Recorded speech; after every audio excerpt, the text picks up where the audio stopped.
En principio, todo lo que es la elección de materiales y que usamos para intervenir el patrimonio es una temática que genera inquietud en compañeros y colegas, y nos parecía que era interesante de alguna manera reforzar algunos conceptos básicos y presentar estudios de caso, o sea, que trabajamos en la biblioteca. Por otro lado, esta inquietud y esta discusión constante está dada por la dificultad de acceder a estos materiales y de acceder a proveedores confiables, dada la escasez de una industria de productos de conservación en nuestro país y que nos deja, digamos, a la merced de poder importar material o de proveernos de materiales que tienen su origen en otras industrias. En nuestro caso particular vamos a trabajar mucho con productos que vienen de la industria médica, o sea, de la medicina, industria alimenticia, ya que estos productos vienen acompañados con una ficha técnica que nos dan las especificaciones y calidades que tiene ese material en particular. A veces uno va a un local o a una librería y nos dicen que esta cartulina o X producto es un material de conservación o libre de ácido. Eso en particular, si nosotros no tenemos una ficha técnica asociada o de cómo se elaboró, no se está diciendo nada, en el sentido de que a veces podemos adquirir una cantidad de productos, con lo que eso significa para la institución, el esfuerzo, y que después por ahí no tenga las características que dice tener. Entonces hay que tener mucho cuidado y trabajar con proveedores confiables.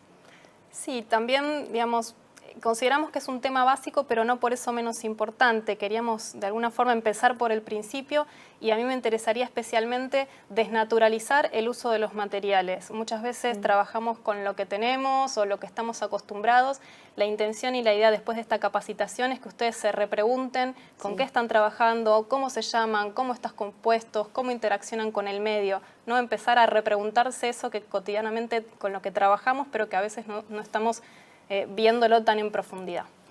Hablando de preguntas, antes de llegar a qué materiales utilizamos, nos parecía importante ver el tema de la pregunta de qué estamos buscando a la hora de empezar con el proceso de elaboración de guardas, tratamientos y demás. ¿Qué buscamos en un material que vamos a usar sobre nuestros objetos?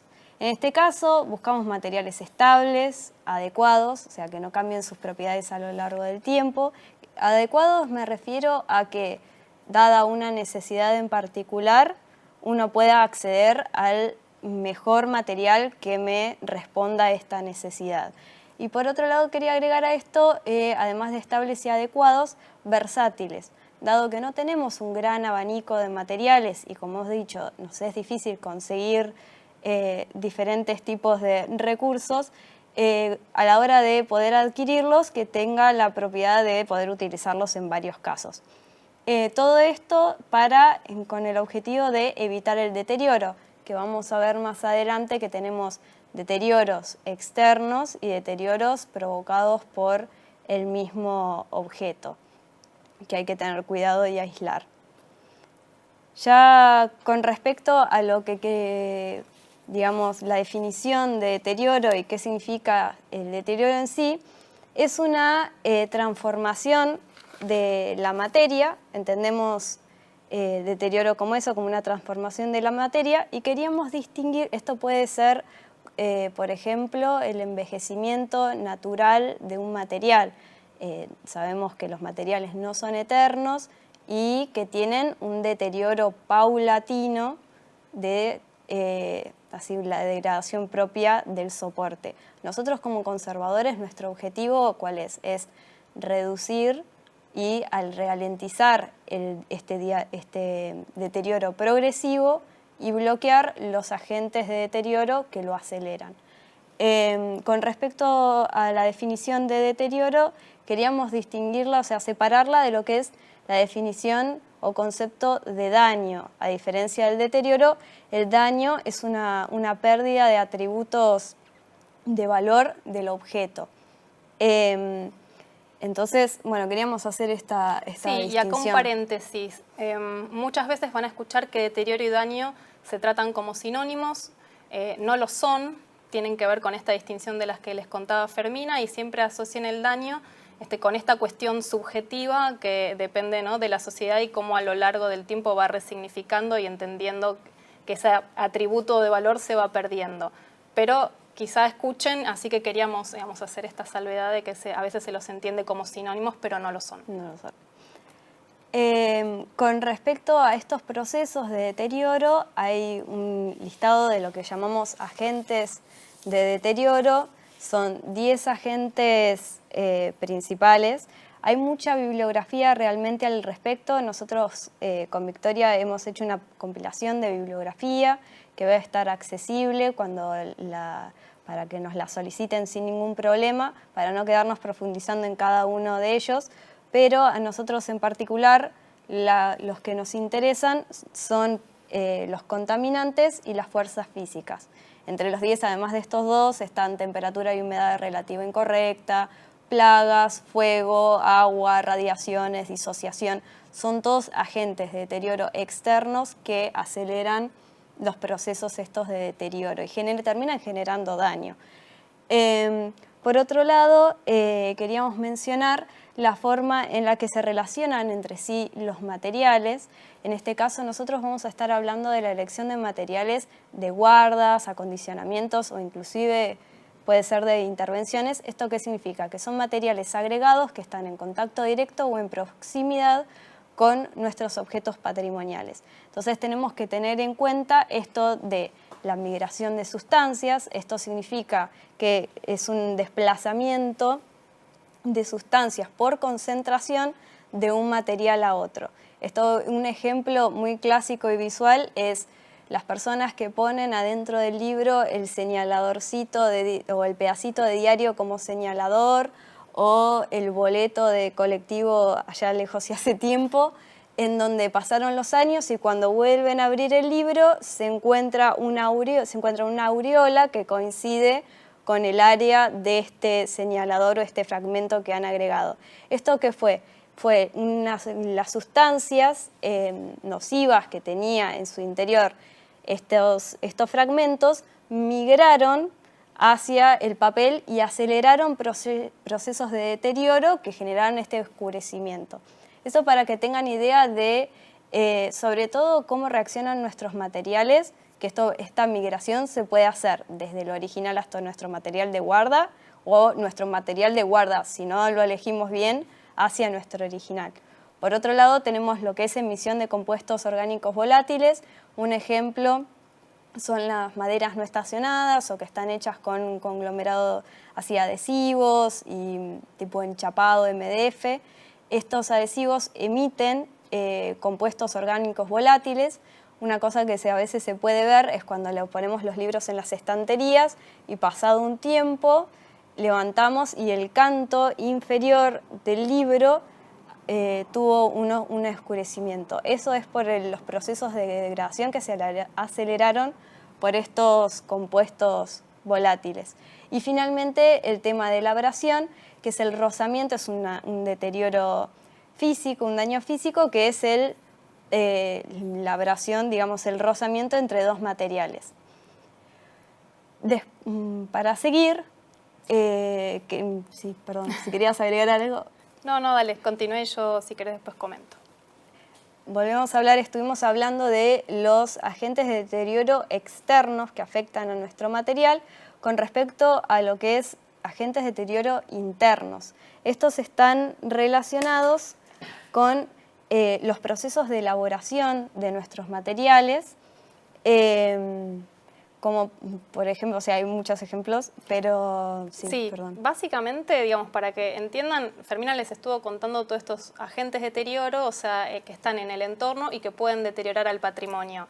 Ahora, la pregunta es pensar, ¿el patrimonio también es una fuente de deterioro? En muchos casos sí.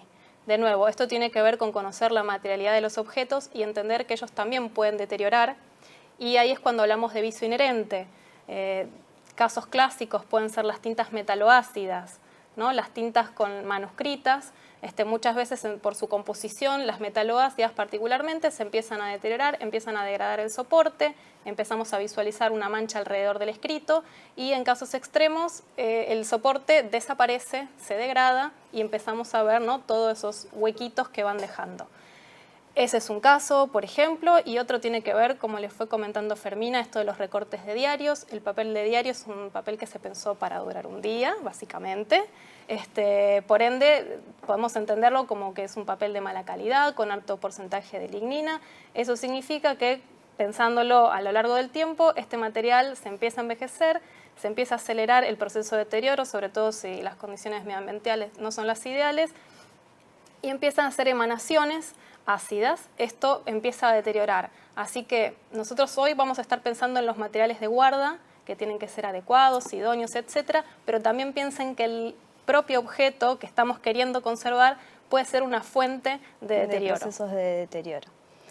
Bueno, con respecto a materiales estables, ¿qué buscamos? Buscamos que no modifiquen sus dimensiones, o sea, no cambien de tamaño ni generen deformaciones, sobre todo a la hora de utilizarlos como guardas de primero o segundo nivel. No cambien su coloración, esto significa que hay procesos, es un indicativo de que hay procesos internos de degradación ya en el papel que utilizamos de guarda, que no libere compuestos nocivos, como habíamos hablado esto de la emisión, y que sea estable frente a los cambios de temperatura y humedad. Nosotros acá en Buenos Aires estamos en un entorno de fluctuaciones de temperatura y humedad ambientales constantes prácticamente, entonces necesitamos materiales estables. Les pusimos también ahí la definición de la Real Academia Española de estable, que son aquellos materiales sin peligro de cambiar. Esta definición, que se refiere a la cotidianidad, nos pareció interesante porque, más allá de todas las características que Fermina les estuvo mencionando, me interesó que apareció la palabra cambio, porque recuerdan que el deterioro es un proceso de cambio, un proceso de transformación. Por ende, un material que se mantiene estable es un material que no se deteriora. Eso que siempre estamos buscando para el patrimonio, también lo estamos buscando en los materiales que van a estar en contacto con nuestros objetos patrimoniales. Bueno, en relación a la estabilidad, queríamos compartirles, esto ya es, digamos, apuntado al papel, los conceptos de permanencia y durabilidad. Esto también va a estar presente en algunos artículos de bibliografía para que consulten. En relación a lo que es permanencia, es, como dice la definición, la capacidad de mantenerse estable durante el proceso de envejecimiento normal. Eso por un lado. Y después, por otro, tenemos la durabilidad, que es la capacidad de resistir el desgaste. Esto a nosotros nos da una referencia también de los requerimientos que, digamos, queremos apuntar a la hora de, digamos, mejorar tanto la permanencia como la durabilidad. Por ejemplo, en el caso de querer mejorar la permanencia, podemos hablar un requerimiento, un pH neutro o una reserva alcalina, como es lo que tienen los papeles permanentes, que hay una norma de papel permanente que podemos ver que es la ISO 9706, que tiene el símbolo así de infinito. Y por otro lado, con respecto a la durabilidad, tenemos buscar una resistencia al rasgado. Un comentario. Sí. ¿Se acuerdan que cuando hablamos de deterioro, de estos procesos de cambio, en uno de los recuadros aparecía que está deterioro químico y deterioro físico? Los deterioros químicos tienen que ver con cambios profundos en la materia, mientras que los deterioros físicos son fácilmente percibibles. Y me parece interesante que relacionar por ahí cada uno de estos deterioros con permanencia en el cambio del deterioro químico. O sea, queremos que nuestros materiales de conservación no se deterioren químicamente, pero también queremos que no se deterioren a nivel físico. En esos casos hablamos de durabilidad. Sí, de la resistencia al desgaste. Y siempre busquen estos simbolitos que están viendo, que bueno, son los que certifican que estos papeles cumplen con la norma. si ustedes pueden fijarse en internet, los requerimientos de un papel para ser certificados por estas diferentes normas de calidad tiene que tener ciertas características especiales, que tenga una reserva alcalina, que tiene un número particular, o sea, un resto de lignina reducido, que tenga resistencia al rasgado, son un montón de cosas. De todas maneras, hay papeles que utilizamos de forma cotidiana, como pueden ser las hojas de resma, que muchas, en su mayoría, están certificadas con la norma ISO de papel permanente, como para que tengan en consideración. Y otro paréntesis, estos papeles tienen una reserva alcalina y acá tengamos cuidado porque en el mayor de los casos eso es algo deseable, sobre todo si van a estar en contacto con nuestro patrimonio, que se acidifica, etcétera. Pero sepan también que hay algunos materiales en donde la reserva alcalina es perjudicial, como los fotográficos. Así que siempre esto que les decíamos de conocer la materialidad, sus características y las interacciones. Volvemos eternamente a las preguntas de los recursos, del objeto y del contexto. Y acá llegamos a la diapositiva que estábamos esperando, o por lo menos que es un tema, esperando en el sentido de que es un tema bastante polémico, que siempre genera muchas preguntas y comentarios, y es el tema del uso o no de los guantes. Yo creo que primero que nada hay que entender el uso de guantes como una barrera, que no sirve solamente para la protección de los objetos, sino que es una barrera para cualquier tipo de contaminante, plaga o, digamos, compuesto que nocivo hacia el usuario que nos pueda aportar nuestros objetos. Entonces, es una barrera que va hacia los dos lados y, según la situación, es al guante o a la barrera que tenemos que apuntar. Otra cosa es entender, primero que nada, qué es lo que hay en nuestras manos, porque a veces uno ve presentaciones o las fotos en congresos, en donde, sobre todo de congresos de restauradores, en donde nos sacan una foto y no tenemos guantes o uno se pone el guante literalmente para la foto. ¿Por qué? Porque es entender como profesional qué es lo que aportan nuestras manos y cómo contrarrestarlo en primera instancia. Con esto, ¿qué hay en nuestras manos? Nuestras manos, o sea, la piel es una barrera protectora que da una permeabilidad selectiva a través de los poros y que esta permeabilidad se da con la presencia de orificios, estos poros que aportan sebo y transpiración. Además de lo que es esta grasitud y esta humedad que aportan nuestras manos, tenemos que la piel está recubierta por algo que se llama manto ácido, que promueve de forma controlada algo que es una flora bacteriana positiva y que nos protege a nosotros como seres humanos, pero que al estar en contacto directo con los objetos puede, digamos, aportar estos agentes de deterioro que aceleren procesos de degradación. Por eso tenemos sebo, tenemos grasitud, tenemos humedad y aportamos acidez. Es por eso que se recomienda y le recomendamos a todas las personas que utilizan o manipulan material, sean bibliotecarios, archiveros o el profesional o compañero que sea, que utilicen guantes. ¿Todos los guantes son iguales? No. Tenemos en particular 3 tipos que son los que más utilizamos. Por un lado, los guantes de tela, que son los guantes blancos.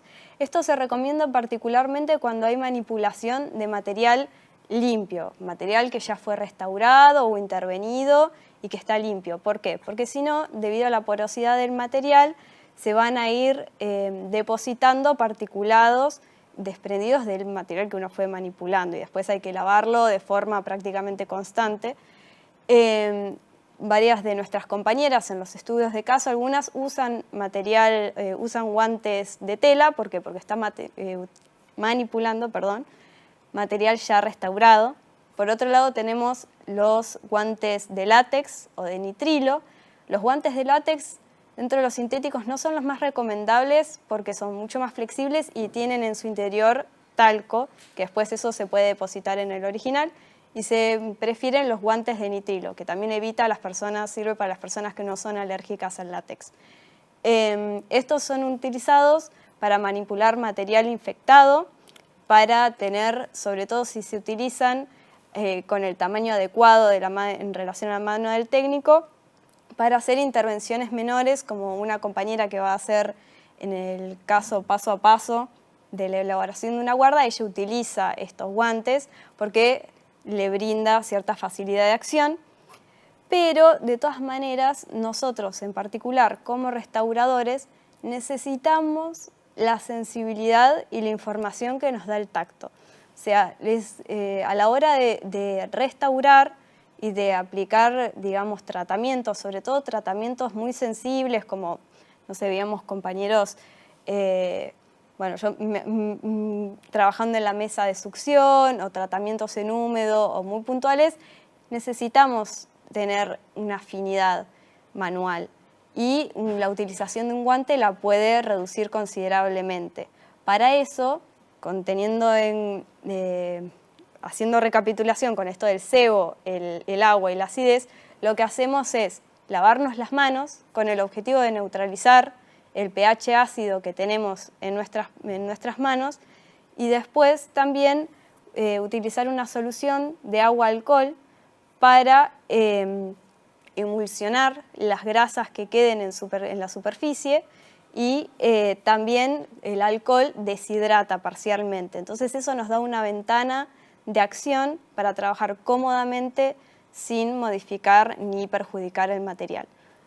Bueno, en resumidas cuentas, nuestra recomendación para con ustedes es que siempre usen guantes, primero para protegerse ustedes, pero también para no deteriorar el patrimonio, pero sepan que hay situaciones o excepciones en donde los profesionales en conservación y restauración especialmente no los usamos porque sabemos cómo cuidar al patrimonio, lavándonos las manos con la solución agua-alcohol, etcétera. Tengan eso en cuenta y también siempre sepan que al momento de usar el guante, por favor, elijan un tamaño adecuado, porque trabajar con un guante que es un tallo, 2 talles más grande, francamente es absurdo, no sirve y uno pierde motricidad fina. Y puede ser contraproducente. Es más peligroso y pueden deteriorar el patrimonio, dejarlo caer, etcétera. Así que bueno, eso en relación al uso del guante.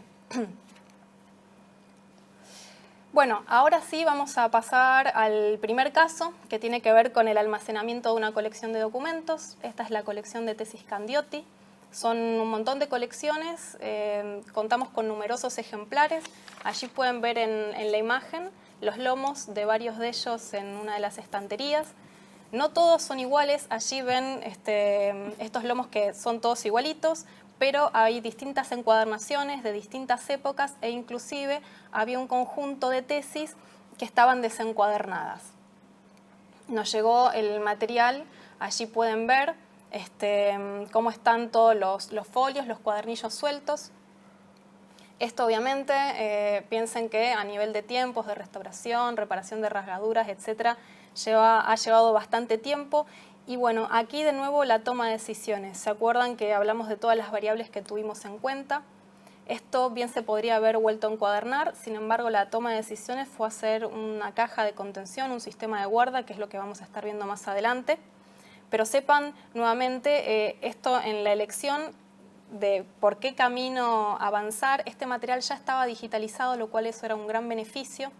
Por otro lado, los cuadernillos, no sé si lo llegan a apreciar en la imagen, que tienen todos distintos formatos. Eso significa que a la hora de generar un bloque y un encuadernado era difícil y complejo. Así que, y más considerando que eran varios los ejemplares que estaban en esta situación de desencuadernado. Por ende, la decisión fue no avanzar hacia un encuadernado, obviamente restaurar las rasgaduras sí más importantes, más relevantes, pero imagínense que también si tuviéramos que haber encuadernado, tendríamos que haber restaurado cada lomo de cada cuadernillo con el tiempo que esto implica. Así que en la toma de decisiones se generó un sistema de guarda. Y acá a nivel conceptual, un sistema de guarda es una protección. Digamos, siempre lo que estamos intentando generar son barreras. ¿Barreras frente a qué? Frente al deterioro, frente a este entorno que puede deteriorar a nuestro patrimonio. Van a estar escuchando en el próximo audio que se habla de guardas primarias o de guardas de primer nivel, de guardas secundarias o de segundo nivel. ¿Qué es eso? Las guardas primarias son estas barreras que están en contacto con el objeto, mientras que la secundaria está en contacto con la primaria, ¿no? Es una segunda capa o barrera de protección. Tener en cuenta qué finalidad tiene cada una y qué materiales usamos para, ya sea de primer nivel o de segundo nivel. La finalidad de la que está en contacto directo es generar una primer aislante, una primer barrera, y esta tenemos que ser como extremadamente cuidadosos con la elección, justamente porque va a ser la que esté en contacto directo. Obviamente, a nivel del deterioro de fuerza física, tendremos que asegurarnos que no haya abrasión, que no haya posibilidad de fricción, que la superficie sea bien lisa y que se amolde a la superficie de nuestro objeto.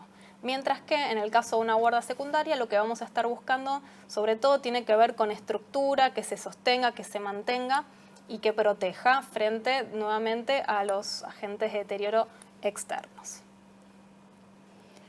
Bueno, con respecto a los materiales elegidos para la elaboración de los diferentes niveles de guarda, son materiales conocidos dentro del ambiente de los conservadores. En este caso, para la elaboración de la guarda primaria, que fue un sobrenele, utilizamos papel de grado médico plano, que cumple con requerimientos medibles solicitados por norma. Esto tiene que ver con lo que hablamos de que nos tomamos elementos de estas industrias que tienen, niveles de calidad en sus productos. Después es un papel liviano de 60 gramos, blanco, que esto es algo no menor. Nosotros siempre como conservadores vamos a tender a utilizar materiales blancos o claros de no ser posible, debido a que estos van a ser los que más van a generar un contraste de haber depósitos, suciedad, o van a ser los primeros a la hora de detectar problemáticas. También es un material realmente muy versátil, debido no solamente a sus prestaciones de gramaje y demás, sino también a su presentación. Está tanto en resma como en bobina. Para que es una idea, la bobina que viene en el mercado más grande de papel Tropac es de 1,20 m y tiene 333 metros de largo. Entonces eso nos permite hacer guardas desde muy pequeñas hasta guardas y sobres para libros de gran formato u obra plana. Un comentario. Fermina les estuvo hablando del material blanco, que es lo que siempre el color que siempre estamos buscando.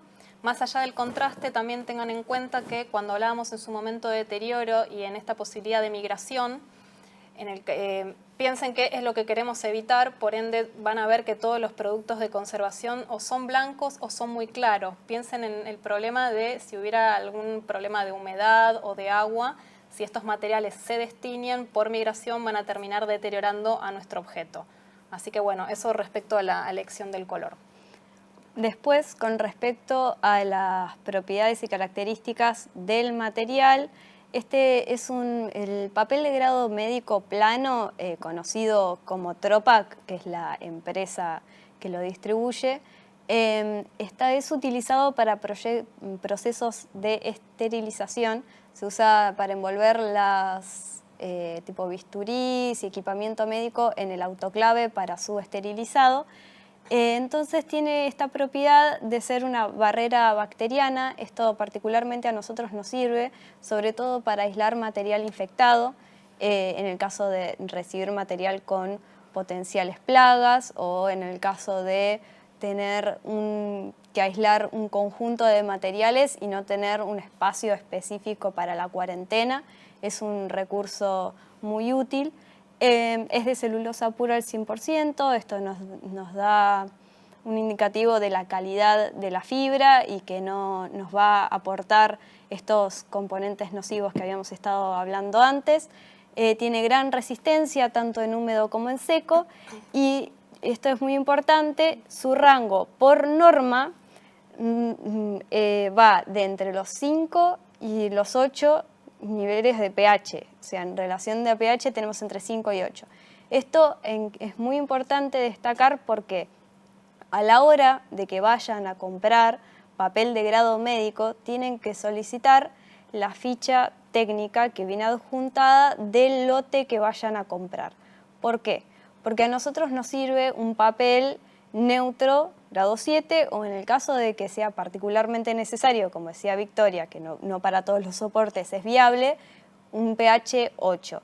De ser que ese lote sea de pH 6 o 5, no debemos adquirirlo. O sea, tenemos que esperar o tratar de conseguir lotes que tengan ese rango de pH. ¿Por qué? Porque vamos a comprar una bobina, por ejemplo, de 333 metros, la compramos, no pedimos la ficha técnica y cuando lo testeamos, sea por el método que sea, con tiras reactivas, pHímetro de contacto, lo que fuese, nos damos cuenta que el pH es equivocado. No es porque no esté bien el material, porque por norma está dentro de rango, pero para nosotros en particular, para su uso en conservación, no nos sirve. Entonces es algo que es importante destacar. Siempre conozcan nuevamente con qué materiales están trabajando y no nos confiemos de que sí, papel grado médico, plano, funciona. Bueno, vean las especificaciones, tengan en cuenta el lote, particularmente con qué pH viene, porque si no, como dice Fermina, comprar un rollo de 300 metros con un pH que perjudica. Y también quería comentarles de la versatilidad de este material. Ustedes les estamos contando que hicimos estos sobres en L, que después en el video más adelante lo vamos a ver, pero este papel se usa para un montón de cosas, ¿sí? Para envoltorio, ya sea para un embalaje, para interfoliado, para material infectado. Sepan que es un material súper versátil. Con respecto a la guarda secundaria, está elaborada con un plástico corrugado de polipropileno, de pH neutro, no es tóxico, es fácil de cortar, flexible, ligero y resistente, impermeable y lavable, que nos permite hacer estas cajas que son autoportantes, se pueden colocar en una estantería sin ninguna problemática. Acá les mostramos un esquema de la estructura alveolar, que está hecho en dos planchas y una plancha acanalada. Esto también facilita o dificulta la forma en que uno lo quiera plegar. Eso va a hablarles un poco Mariela en el video. Y bueno, con esto los dejamos con el video de almacenamiento de una colección de documentos.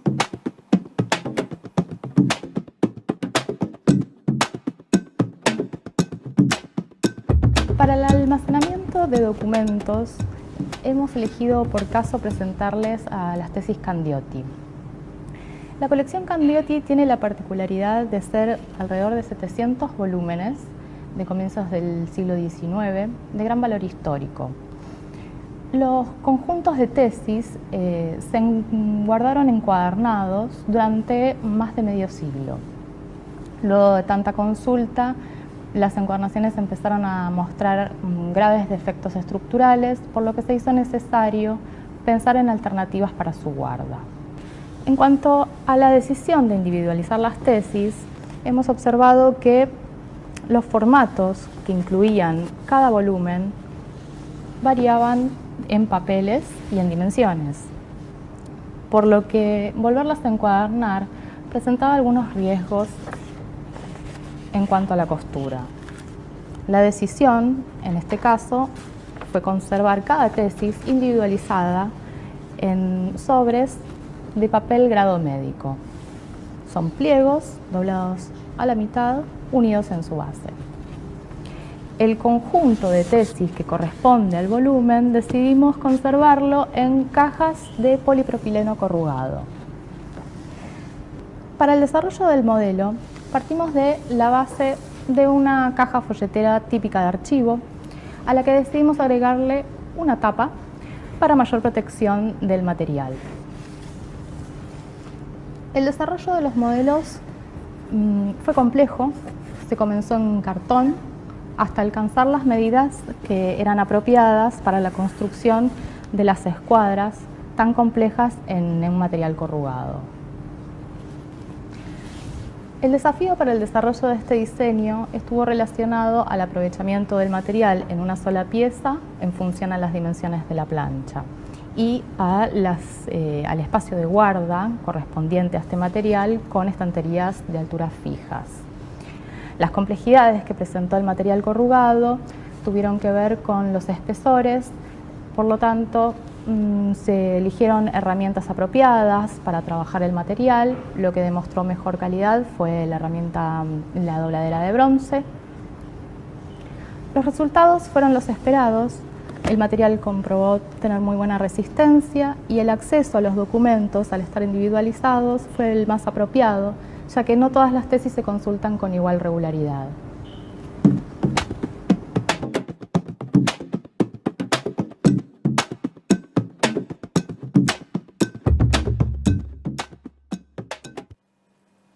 Bueno, ya han visto el video.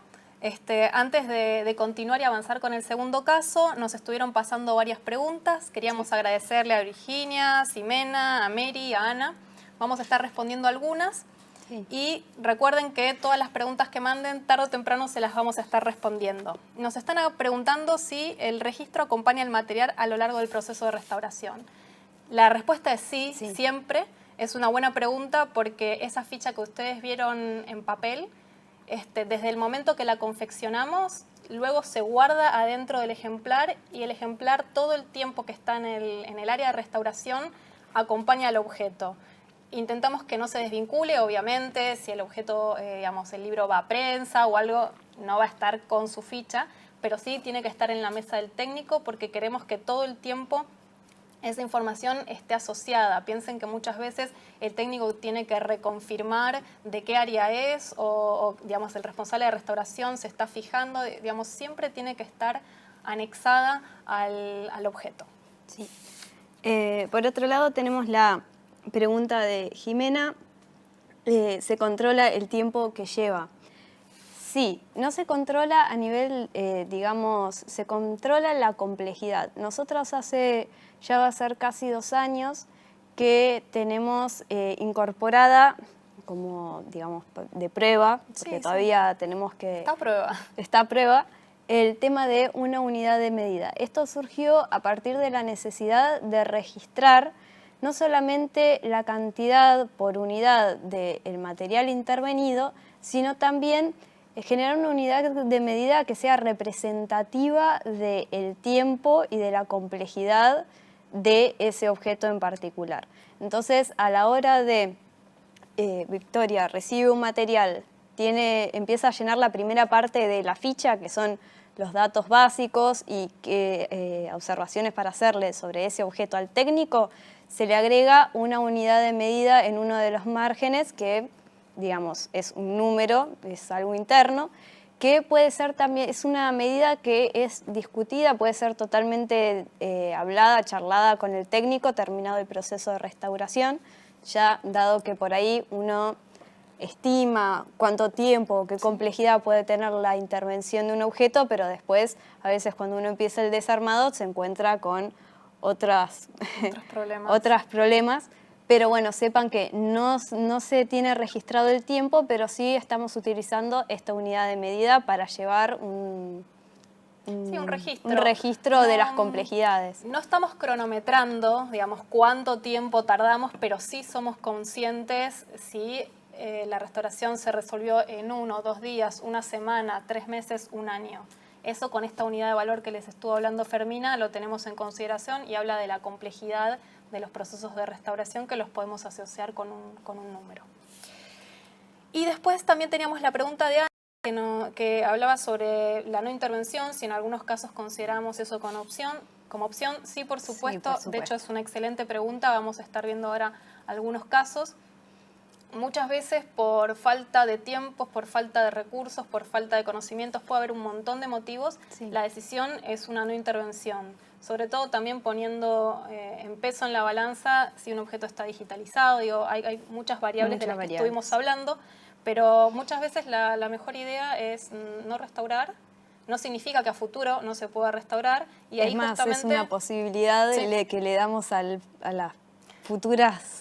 Sí, los futuros restauradores conservadores de Biblioteca Nacional y ustedes en sus instituciones lo mismo. Siempre si no estamos seguros sobre qué tratamiento avanzar, digamos, la mejor idea es hacer un buen sistema de guarda, que es lo que vamos a estar viendo ahora en este caso, pero siempre sepan que es una opción y muy válida la de no restauración, la de no intervención. Obviamente que el material esté estabilizado, ¿no? Que yo les diga no intervención, no restauración, no significa que yo me olvido del objeto. Lo No. estabilizo, evito que el deterioro siga avanzando, pero sí no hago yo una intervención de restauración. Bueno, ahora sí vamos con el segundo caso, que es la construcción de una caja fase para libro frágil. Este es el caso que en algún punto se liga con la pregunta que nos había hecho Ana sobre la no restauración o la no intervención. Este es un libro que pertenece al área de tesoro. Nuevamente, conocer el área de pertenencia nos está hablando de la forma de acceso que tiene el usuario. Sabemos que es una colección especial para investigadores acreditados, digamos que el acceso está mediado. Así que entendemos que este libro no va a tener tanta consulta como podría ser uno de la colección general. Eso en términos generales, obviamente siempre todo puede cambiar. Este libro es un libro de pequeño formato, allí pueden verlo en la foto de registro. Y este libro no tenía ni lomo ni tapa. Y podemos ver, allí se ve la guarda, y estas primeras hojas están deterioradas en sus esquinas, que bueno, es un tipo de deterioro coherente con la ausencia de una tapa. No, quería agregar el tema de que este libro fue un libro individual, es una toma de decisiones que se evaluaron todas las variables y demás, que se le aplicó a un conjunto de libros que estaban en situación similar. O sea, como decimos, son libros que pertenecen al área de tesoro, que su intervención requeriría los mejores materiales y un tiempo sumamente, digamos... Sí, cuantioso, extenso, entonces al no poder dar esa solución o no disponer de este tiempo, lo que sí se decidió fue hacer una estabilización del objeto y una contención mediante una guarda totalmente, o sea, accesible, libre de adhesivo, que contenga y proteja el material hasta que éste pueda ser intervenido.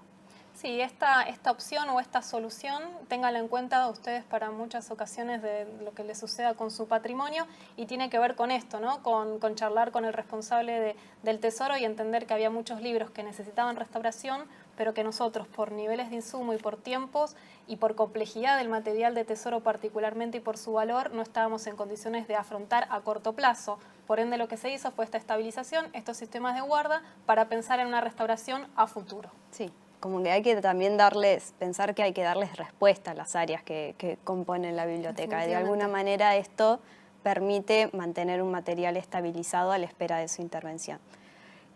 Con respecto a la elección de la cartulina del material utilizado para la elaboración de estas cajas, se utilizó una cartulina estucada tricapa.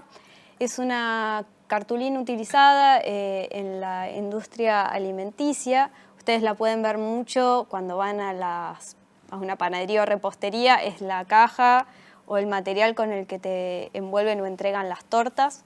También se ve en estuches cosméticos, entre otros materiales. Esto a nosotros, ¿qué nos dice? Que venga de la industria alimenticia, que está pensado para estar en contacto directo con los alimentos. Entonces no es un material tóxico, es una celulosa de buena calidad.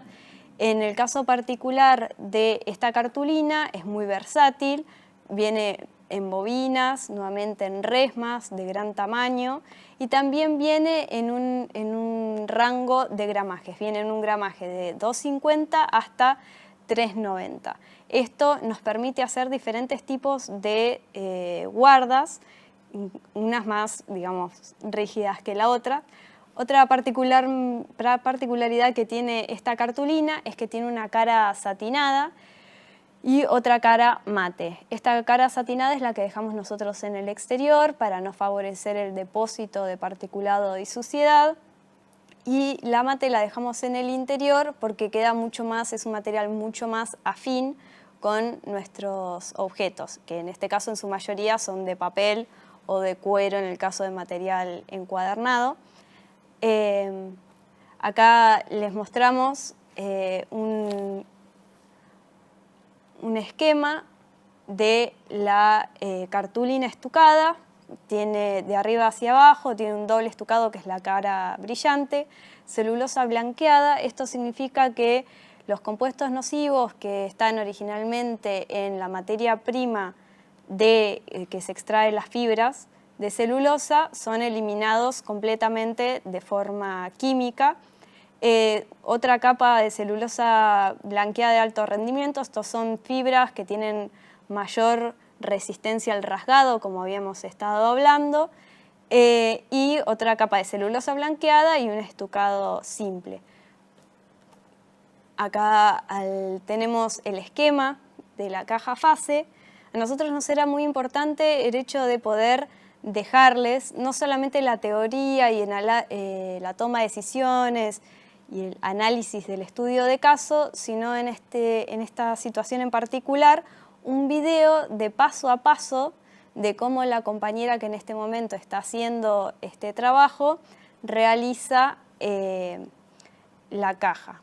También decirles, ahí ustedes pueden ver el modelo de los cortes y del plegado que más adelante les van a explicar en el video, pero tengan en cuenta inclusive también lo que son las calidades de los productos, porque hemos comprado esta cartulina tricapa de distintos proveedores, y lo que nos ha pasado con uno de ellos es que cuando se generan los pliegues, si yo voy a usar mi cartulina para hacer una caja en donde tengo que hacer plegados, en algunas ocasiones se ha empezado a rasgar lo que es la capa exterior.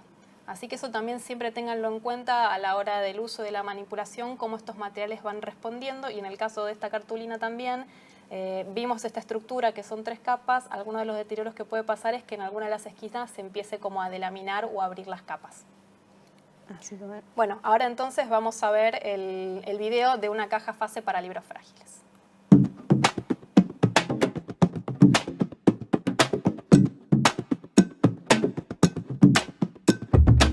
Vamos a presentar los pasos para la elaboración de una caja fase para contener libros frágiles. En este caso, para la elaboración de este diseño, se decidió utilizar la cartulina estucada. Se pueden utilizar otros materiales. Y esta caja se hizo el diseño en una sola pieza, pero también es posible hacerla en 2 piezas. De esta forma, se pueden economizar materiales, se pueden diseñar cajas fase para libros de gran formato y además es más simple de cortar. La caja que elegimos solo se basa en pliegues y encastres y no necesita la utilización de adhesivos.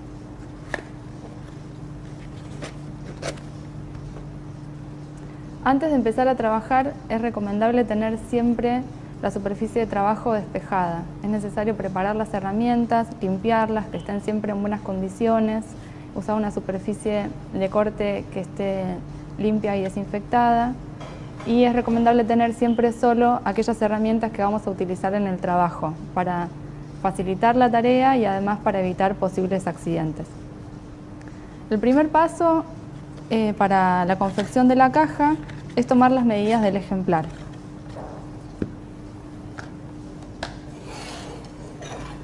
Para tomar las medidas del ejemplar es recomendable utilizar una regla y una escuadra.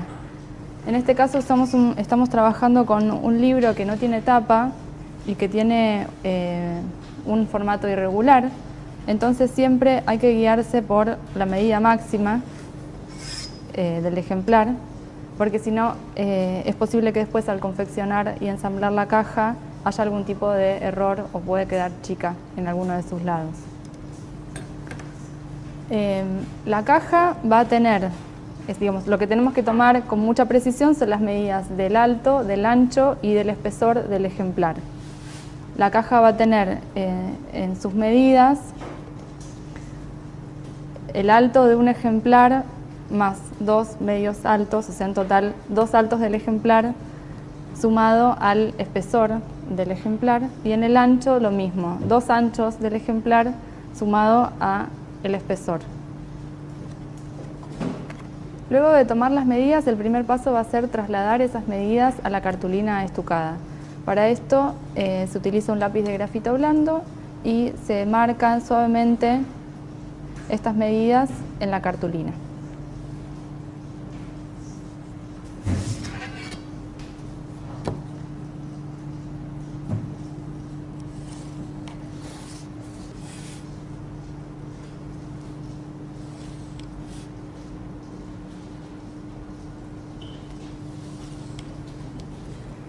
Cuando ya tenemos la cuadrícula definida, se comienza cortando primero los bordes exteriores, el contorno exterior de la caja y luego los cortes interiores.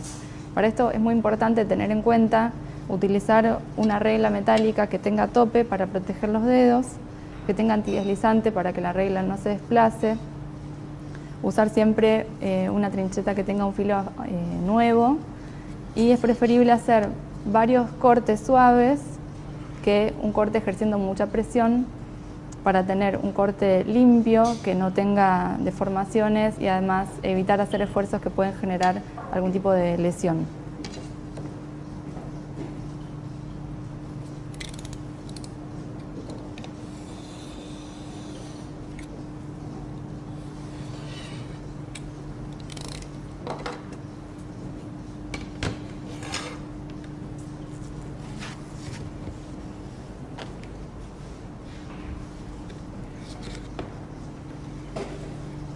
Cuando ya tenemos el molde de la caja cortado, el paso siguiente va a ser hacer las marcas para hacer los dobleces.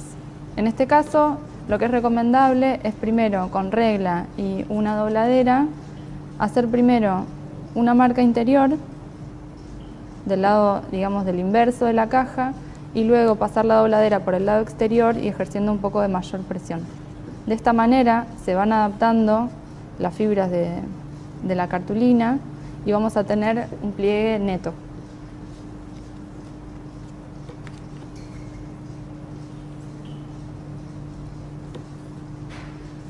Siempre es recomendable, antes de hacer los pliegues, verificar que todas las escuadras interiores sean correctas, porque si no, al momento de ensamblar la caja puede haber errores. Luego, para evitar que las esquinas de la caja puedan rasgar el ejemplar o que en su manipulación se dañen, lo que es recomendable es redondear esas esquinas. Para eso se puede utilizar una tijera, son bastante útiles las tijeras que tienen la punta redondeada, y si no, un redondeador de esquinas.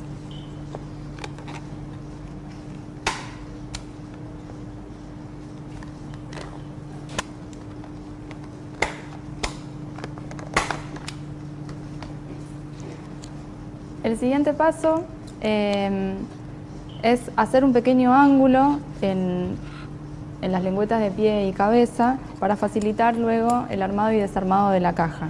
Entonces se hace un pequeño corte en el interior, en ángulo.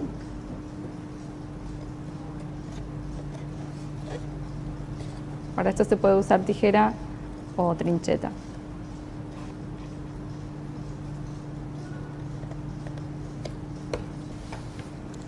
Por último, antes del ensamblado de la caja, vamos a hacer los cortes que permiten el encastre de las lengüetas exteriores. Para eso, primero vamos a hacer unas perforaciones en los extremos del corte que van a impedir que después se desgarre el papel, y además de esta forma es más fácil trasladar la medida porque la lengüeta tiene que ir centrada.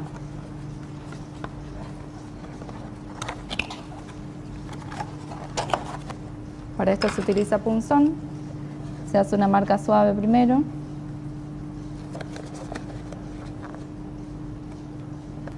Luego se realiza la perforación.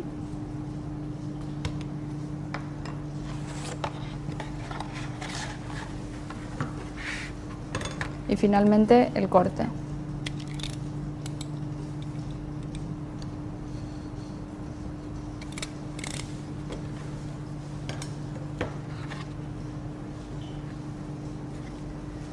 La caja ya está finalizada. Y así, de esta manera, el ejemplar queda bien protegido y está listo para ser almacenado.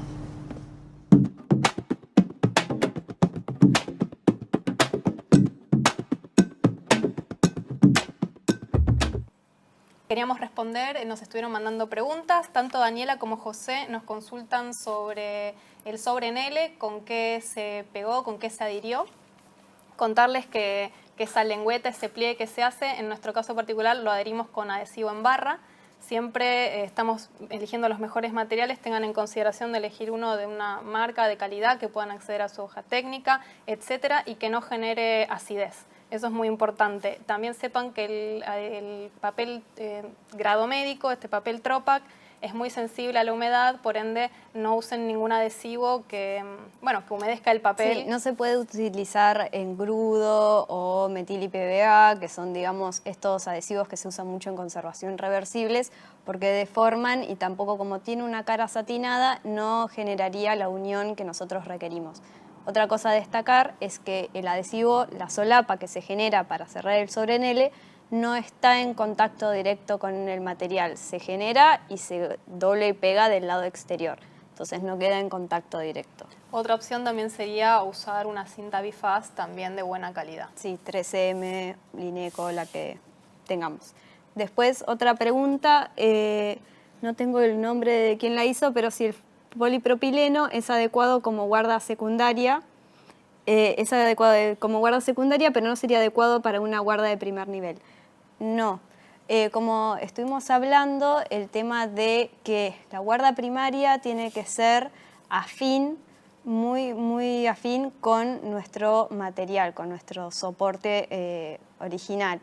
Es por eso que como nuestros materiales están hechos con papel, cuero y otros soportes orgánicos, poner en contacto directo un cartón plástico, un plástico corrugado, no es adecuado. Sobre todo porque el plástico corrugado tiene, digamos, las desventajas de levantar estática, atraer el particulado, entonces siempre es importante el uso previo y en contacto directo de una guarda primaria, en este caso de papel.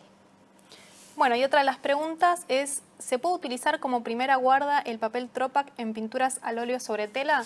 Sí, la respuesta es sí, no hay ningún problema. Se puede envolver una pintura al óleo con este papel, siempre lo entendemos como la primer capa de protección.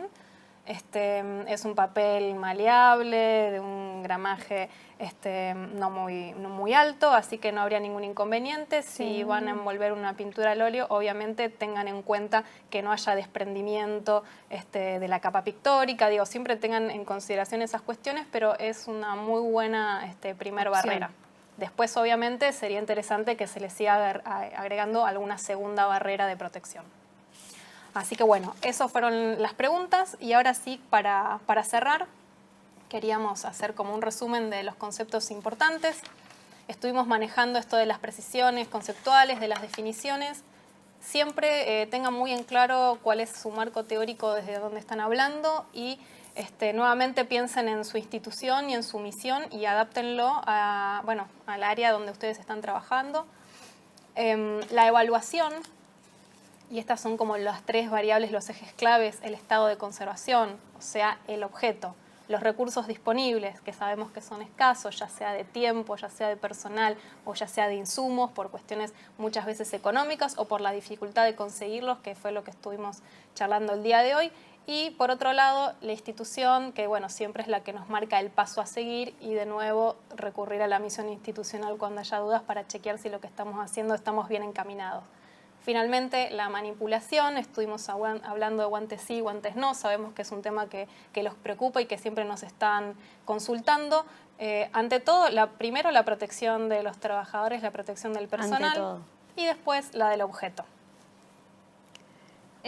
Como últimos dos punteos, el conocer las propiedades y requerimientos de nuestros materiales, conocer las necesidades, como decía Victoria, del soporte, de qué material está elaborado, estas cosas, por ejemplo, que hablábamos de si es material fotográfico, según qué tipo sea, por ahí no necesita o es contraproducente agregar un soporte o un material con una carga alcalina. O sea, el conocimiento de nuestro material es no solamente hacia los agregados, sino hacia nuestro patrimonio, para poder tomar las mejores decisiones.